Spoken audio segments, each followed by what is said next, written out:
Imagine this. You own a 15,000-acre ranch, a piece of paradise that's been in your family for generations. It's more than just land. It's your heritage, your livelihood, your entire world.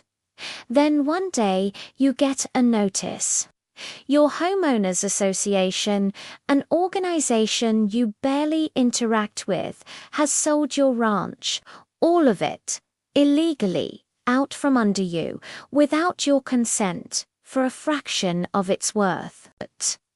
Sounds like a nightmare, right?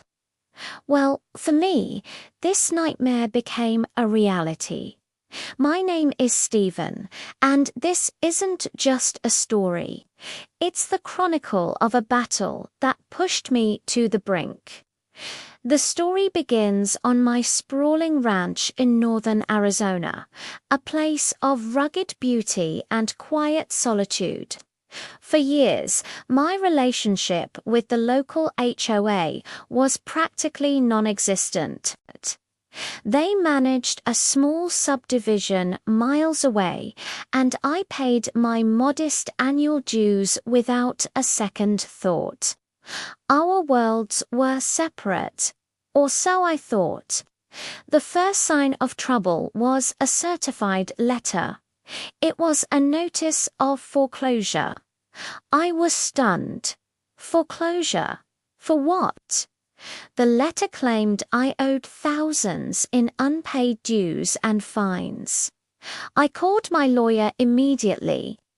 "This has to be a mistake," I said. The dues were only a couple $100 a year, and I was sure I was paid up. We soon discovered the HOA had been manufacturing violations, things like improperly stored hay bales and unapproved fence coloring, and slapping exorbitant fines on my account without my knowledge. They had been sending notices to a wrong address for years, a classic tactic. When the debt ballooned, they took the most aggressive step imaginable. They initiated a non-judicial foreclosure. In Arizona, this allows an HOA to foreclose on a property for delinquent dues without ever having to step foot in a courtroom. It's a powerful tool meant for clear-cut cases of non-payment, but in my case, it was being twisted into a weapon. Before I could even mount a proper legal challenge, they held an auction on the courthouse steps. My 15,000-acre ranch, worth tens of millions of dollars, was sold for a measly $20,000 to a shell corporation. And guess who was behind that corporation? The relatives of the HOA board members. It was a coordinated, predatory land grab, executed with chilling efficiency. I felt like I'd been robbed in broad daylight, but the thieves were wearing suits and hiding behind bylers. The legal battle that followed was grueling. My first lawsuit to overturn the sale was dismissed on a technicality. The judge basically said, "Tough luck. The sale is final."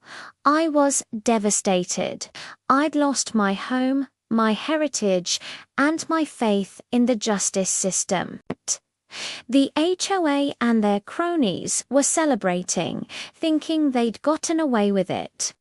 They had possession of my land and were already planning to develop it. But I wasn't raised to give up. If the front door to justice was slammed in my face, I was determined to find a window or even a crack in the foundation. My legal team and I spent months poring over every document, every bylaw, every single piece of paper related to that HOA. We were looking for a mistake, a loophole, anything we could use. And then we found it. It was buried in the HOA's own founding documents, their covenants, conditions, and restrictions, or CC&Rs. The clause stated that for any foreclosure to be valid, the HOA had to have a legally perfected lien against the property. To perfect the lien, they needed to follow a strict notification process. Remember how they sent notices to the wrong address? That was our opening. Their lien was invalid. And if the lien was invalid, the entire foreclosure was built on a house of cards. But here's where the story takes a turn you won't see coming. We didn't just sue to get my ranch back. We went on the offensive. While studying their documents, we found something else, something incredible. The very land their own homes were built on, the subdivision they managed, was technically part of the original parcel of my ranch.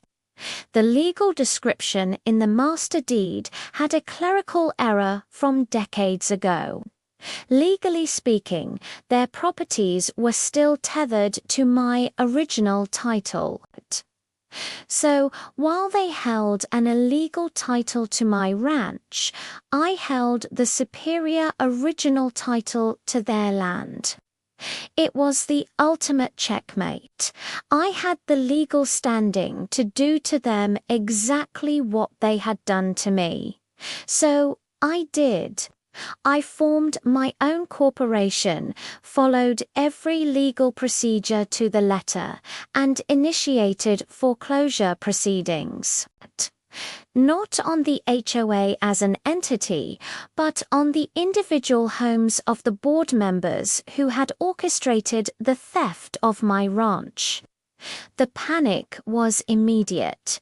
They were served with foreclosure notices, just like I had been.